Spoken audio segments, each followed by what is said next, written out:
देखो 2 जून को जो है ना गुरु का गोचर हुआ है कर्क राशि में। कर्क जो कि उनकी अपनी उच्च की राशि कही जाती है, बृहस्पति की जो है ना सबसे उच्च की राशि कही जाती है, और उच्च की राशि में उनका जो हुआ है ना गोचर हुआ है, और कर्क राशि में गोचर हुआ है तो बहुत शुभ है। मतलब जिनके कुंडली में गुरु बहुत अच्छा है या गुरु की पोजिशनिंग बहुत अच्छी है, या खास करके जो धनु लग्न में जन्मे हैं या धनु राशि के हैं, या मीन लग्न में जन्मे हैं या मीन राशि के हैं, उनके लिए ये बहुत अच्छा समय है क्योंकि गुरु अपने उच्च स्थान पर चले गए हैं और ये अच्छा है। लेकिन ये बहुत लंबे समय तक रहने वाले नहीं है। 2 जून को ये जा रहे हैं कैंसर में, मतलब कर्क राशि में ये जा रहे हैं, जो कि आपके प्रॉपर्टी वगैरह को बूस्ट करने के लिए जिन लोगों के पराक्रम के घर में, मतलब तीसरे भाव में जिनके बृहस्पति बैठा है उनके वेल्थ को बढ़ाएगा। जिनके पहले भाव में बैठा है उनके अंदर ग्रूमिंग आएगी, वो चीज़ों को ग्रूम करेंगे। जिनके दूसरे भाव में बैठा है उनका आय बढ़ेगा। अगर वो नौकरी में है तो उनका प्रमोशन होने के चांसेस उनके बन जाएंगे। अगर वो प्राइवेट नौकरी में है तो हो सकता है कि चेंज उनकी नौकरी हो, और लेकिन वो चेंज करके फिर उनका इंसेंटिव्स वगैरह उनका बढ़ जाएगा। जिनका चौथे भाव में बृहस्पति है उनके घर में कुछ मंगल कार्य हो सकते हैं। माता का स्वास्थ्य अगर बहुत लंबे समय से खराब चल रहा था आपका, तो माता का स्वास्थ्य आपका अच्छा हो सकता है। जिनके 5वें भाव में बृहस्पति बैठा हुआ है उनके शिक्षा के लिए बहुत अच्छा है। वो संतान प्राप्ति अगर नहीं हो रहा है तो संतान प्राप्ति के लिए आपके बहुत अच्छा फल देने वाले हैं। जिनके 6ठे भाव में बृहस्पति का विराजमान है उनको पराक्रम के अपने टैलेंट को दिखाने का वक्त आ गया है। उनके काम के एक्सपेंशन का वक्त आ गया है।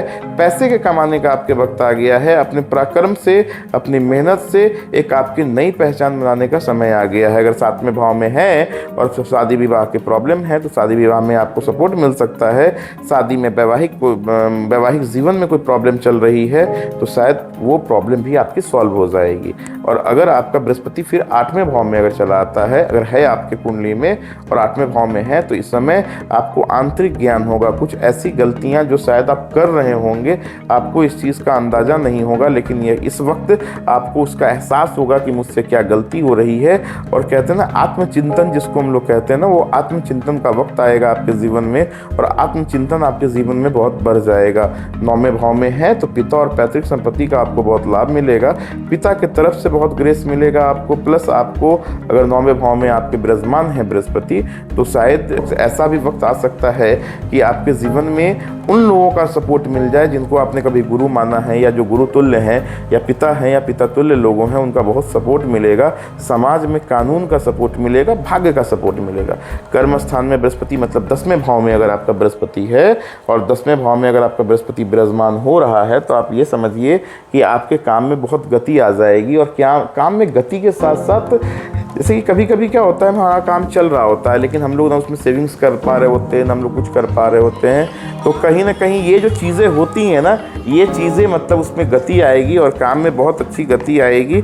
और यकीन मानिए ये लाभ को बढ़ाने वाला होगा और चीज़ों को अच्छा करने वाला होगा। अगर आपका बृहस्पति 11वें भाव में बैठा है ना, तो 11वें भाव में जब बृहस्पति बैठता है तो ये लाभ कराएगा, लेकिन साथ साथ इस चीज़ का ध्यान देगा, ये थोड़ा सा 11वें भाव में अगर आपका बैठा है बृहस्पति, तो इस टाइम पे थोड़ा क्विक डिसीजन लेने की ज़रूरत नहीं है। पैसे को बहुत सोच समझ कर लगाने की ज़रूरत है, और पैसे को बहुत हिसाब से इस्तेमाल करने की ज़रूरत है। नहीं तो अगर बहुत हड़बड़ा के आपने कोई इन्वेस्टमेंट किया और हड़बड़ा के आपने कहीं कुछ किया ना, तो ये कहीं से भी आपके लिए प्रॉफिटेबल होगा, और ये चीज़ें अपने आप में बहुत निगेटिव होंगी। मेरी बात को समझ गए?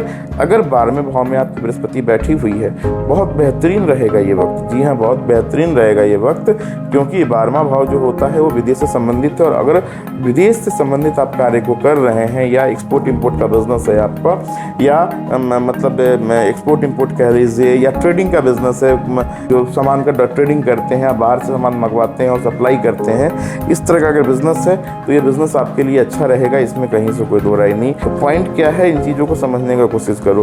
पॉइंट ये है कि ये जो बृहस्पति का जो गोचर है, जो कि 2 जून 2026 को हुआ है और अभी उसी गोचर में हम लोग चल रहे हैं, ये लगभग अगर देखोगे तो सारे राशियों के लिए अच्छा है।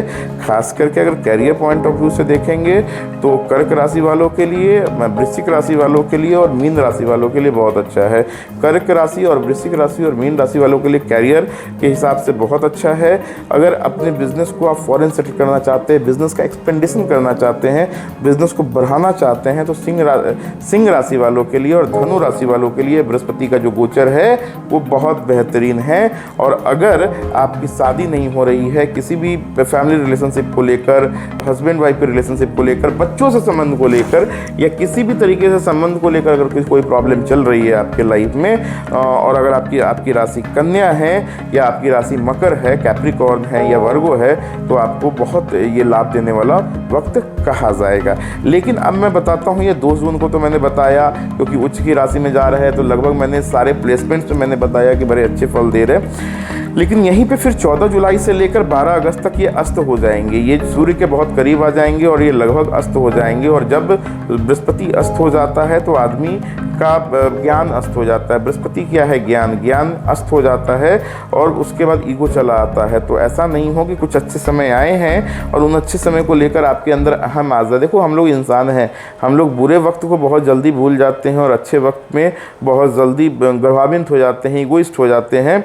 तो ऐसा नहीं हो कि अभी आपका बृहस्पति कर्क राशि में गया है, उच्च का हुआ है और हम लोग बहुत इसमें गर्भ में आ जाए और गर्भान्वित होके और चीज़ों को करे, क्योंकि जब बृहस्पति अस्त हो जाएगा कुंडली में, जो कि 14 जुलाई से लेकर 12 अगस्त तक यहाँ दिखा रहा है, तो आप यकीन मानो बड़ी परेशानी में आ जाइएगा। मतलब इतनी परेशानी में आ जाइएगा कि रोज़ झगड़े होंगे, रोज़ कचरे होंगे, रोज़ लफड़े होंगे। ओवर कॉन्फिडेंस में दिया गया पैसा, ओवर कॉन्फिडेंस में किया गया काम, सारे काम आपके अस्त व्यस्त हो जाएंगे। तो इन चीज़ों का आपको विशेष ध्यान रखने की ज़रूरत है। उसके बाद फिर वापस से अस्त होने के बाद भी 31 अक्टूबर 2026 को ये सिंह राशि में चले जाएंगे। सिंह राशि में जब चले जाएंगे तो वहाँ पे भी ये पावरफुल है, क्योंकि सिंह राशि का जो स्वामी है वो सूर्य है और बृहस्पति सूर्य की अच्छी दोस्ती भी है, सूर्य से अस्त। तो आप मान के ये चलो कि फिर वहाँ पे भी ये बहुत मजबूत स्थिति में रहेंगे। तो वो सारे फल लगभग आपको देते रहेंगे, जितने भी मैंने राशियों के लिए बताया वो सारे फल आपको प्राप्त होते रहेंगे। लेकिन 13 दिसंबर 2026 से जो है ना, ये रेट्रोग्रेड वक्री अवस्था में उल्टी गति में चलना शुरू कर जाएंगे, उल्टी गति में प्रतीत होना शुरू हो जाएंगे सिंह राशि में। तो ये एक ऐसा वक्त होगा कि इंसान अपने जीवन में, खास करके सिंह राशि वाले और धनु राशि वाले, अपने वसूलों पे रहेंगे। मतलब जो उन्होंने रूल्स बनाया अपने बिजनेस के लिए, अपने कैरियर के लिए, अपने लाइफ को जीने का जो उनका आइडियलिटी है, अगर उसको मेंटेन करेंगे तब तो वो बहुत आगे जाएंगे। और थोड़ा सा भी बहाव में आएंगे, समाज के बहाव में आएंगे तो चीज़ें बहुत गड़बड़ा जाएंगी। इस चीज़ का ध्यान रखेंगे, इस चीज़ को बहुत गौर करने वाली चीज़ें होंगी। हाँ, वहीं पे अगर देखा जाए तो ये वक्त बहुत अच्छा साबित होगा। जब वे वक्र अवस्था में आएंगे तो ये उनके लिए बहुत अच्छा साबित होगा जिनके लिए कि बहुत डाइवोर्स केसेस चल रहे थे, या कोई कोर्ट कचहरी का केस चल रहा है, कोई ज़मीनी विवाद चल रहा है, कोई पैतृक विवाद चल रहा है, जो कोर्ट में मामला है, कचहरी में मामला है, थाने में मामला है, या बहुत लंबे समय से बीमार है, हॉस्पिटल का चक्कर लगा है, तो ये वक्त होगा कि आपके हॉस्पिटल के चक्कर निकल सकते हैं। तो और ये 25 जनवरी के बाद वापस ये कैंसर में चले जाएंगे, मतलब वापस से ये कर्क राशि में चले जाएंगे, फिर वो कुछ दिन तक रहेंगे। तो कहीं ना कहीं ये 2026 का जो पूरा साल है ना, एग्जैक्टली ये जो गुरु का गोचर हुआ है और ये जो ट्रांजिट मैंने बताया, 2 जून, फिर 14 जुलाई से लेकर 12 अगस्त तक अस्त होना, फिर 31 अक्टूबर को सिंह राशि में जाना, फिर 13 दिसंबर से उसका वक्र हो जाना, फिर 25 जनवरी को वापस कर्क, 25 जनवरी 2027 को वापस कर्क में आ जाना। तो ये बहुत बड़ा बदलाव लेके आएगा। जो लोग भी क्रियान्वित है, मतलब जो लोग भी क्रियाशील हैं, जो लोग अपने लाइफ के बारे में हमेशा सोचते हैं, लाइफ के बारे में जागरूक रहते हैं ना, एग्जैक्टली उनके लिए ये वक्त बहुत बड़ा वक्त है, बहुत बहुत बड़ा वक्त है। यकीन मानो इस वक्त सिर्फ आपको एक्टिव होना है, तो किसी न किसी रूप में बृहस्पति आपका साथ देगा ही देगा। मैं यकीन के साथ कह सकता हूं कि इस वक्त सिर्फ आपको थोड़ा सा एक्टिव होना है अपने कर्मों के प्रति। एक्टिव किसके प्रति होना है?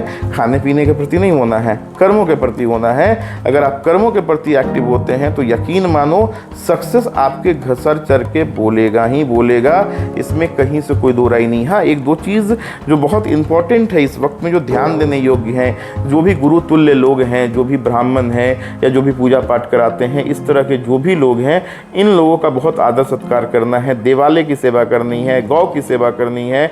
गौ की सेवा करना आपके लिए बहुत शुभ रहेगा। इस वक्त गौ को अन्न खिलाना या किसी भी पशु पक्षी को दाना डालना अच्छा रहेगा।